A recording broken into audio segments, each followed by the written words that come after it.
L'interféromètre. Histoire. L'interféromètre à histoire.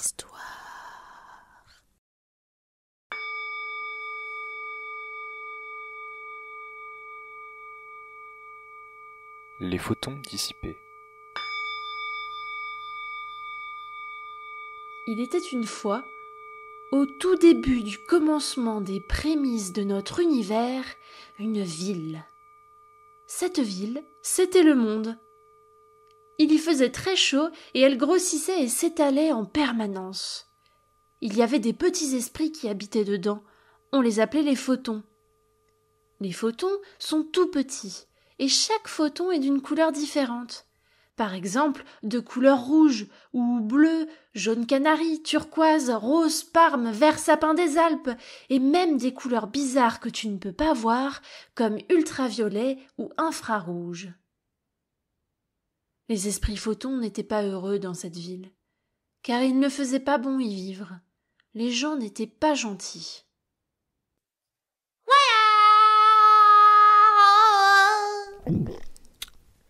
Miam! Quel bon photon! Monsieur le Proton, pourriez-vous recracher mon ami Photon, s'il vous plaît? Il ne regarde jamais où il va, mais ce n'est pas une raison pour l'absorber. C'est le défaut des photons. Ils ne regardent pas où ils vont et ils foncent dans les gens.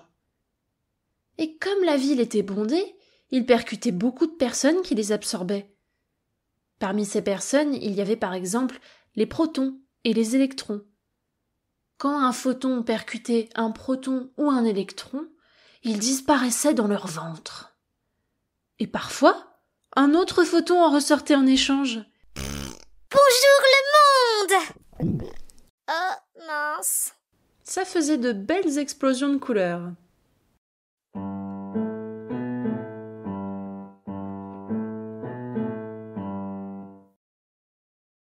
Dans la ville, il y avait aussi les neutrons. Mais eux, ils étaient plutôt sympas et calmes. C'étaient bien les seuls. Passez, je vous en prie. Merci monsieur le neutron. Je vous en prie, voyons. Bonsaï! Et crotte. En plus d'être en expansion et très chaude, la ville avait une autre particularité. Elle ne comportait aucune maison. Il n'y avait en fait que des rues et des bâtiments pour se réunir ou débattre, comme des salles de réunion, des marchés, des cinémas en plein air. Les gens vivaient tous tout seuls, sans maison chez eux où se reposer. Ça les rendait irritables. Ils se parlaient à peine dans la rue et étaient très désagréables les uns envers les autres. Pousse-toi le proton, tu prends trop de place. Vous les électrons, vous êtes tous négatifs. Toi, quand t'auras tous tes quarks dans le même sens, on en reparlera. Oh, les jeunes, nous les neutrons, on est beaucoup plus calmes. Un jour, lassés de se faire absorber tout le temps par les autres habitants de la ville, les photons décidèrent de se réunir pour trouver une solution. Ils s'agglutinèrent dans un des bâtiments de réunion. Cela faisait un beau mélange de couleurs, du rouge, du vert pomme, de l'orange, du mauve.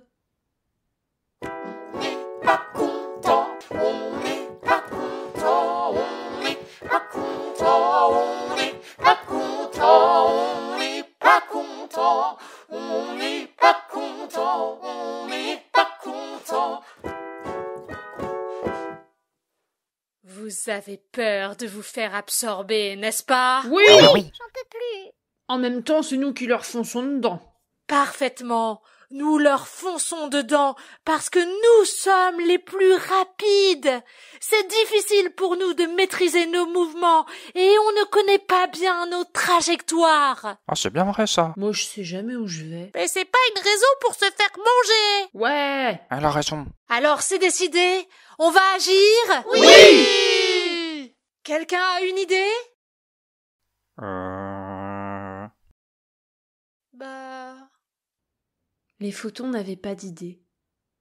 Ils réfléchissaient, réfléchissaient, réfléchissaient, et au bout d'un moment, le photon architecte proposa quelque chose. Le problème, c'est que personne ne sait vivre avec personne. Enfin, pas nous, mais eux, les électrons, les protons, les neutrons et les autres. Il faudrait les réunir ensemble. Comme ça, ils arrêteraient de nous embêter. Je propose donc de construire des maisons pour qu'ils se regroupent entre eux. C'était une idée révolutionnaire. Personne n'avait fait ça avant. En plus, comme notre ville s'agrandit, on commence à avoir de la place. Ah oui. J'aurais pas eu l'idée. T'es malin. C'est alors qu'un photon se détacha des autres. C'était le photon chaman. Il avait toujours des idées farfelues, mais était de bons conseils. Mais bien sûr, la ville s'agrandit. C'est la solution. Il suffit de la faire s'agrandir plus vite. Depuis quelque temps, j'apprends à maîtriser l'énergie sombre. Regardez.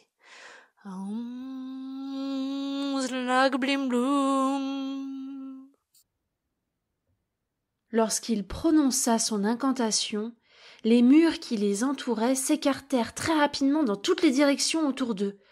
La salle de réunion, qui était déjà en train de s'agrandir lentement, s'agrandissait désormais encore plus vite. Le photon chaman avait accéléré le grandissement de la salle avec l'énergie sombre. Ah. Je regrette pas d'être venu. L'énergie sombre est partout. C'est elle qui fait s'agrandir la ville de plus en plus vite. Je vais lui demander un petit coup de pouce. Le chaman prononça à nouveau son incantation.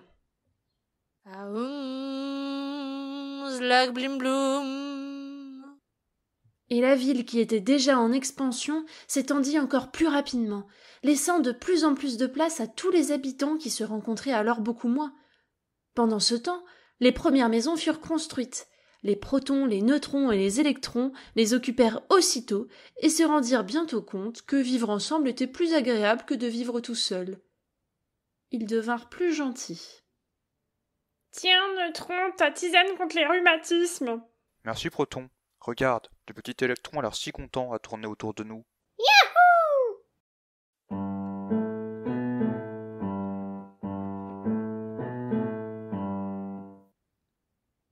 Les protons, neutrons et électrons, tout heureux, vivaient ensemble et se déplaçaient désormais main dans la main. Ils étaient ainsi moins agressifs avec les photons. Et comme la ville s'était étendue, il y avait plus de place et on les rencontrait encore moins. Les photons avaient plus d'espace pour voyager tranquillement, mais rapidement. Je sais pas où je vais, mais j'y vais! Et depuis ce jour, les photons peuvent se déplacer sans être aspirés à tout bout de champ. Ils font maintenant de très longs voyages et ils sont devenus les messagers de l'univers. C'est grâce à eux que nous pouvons voir un peu plus loin que le bout de notre nez. Mais ça, c'est une autre histoire.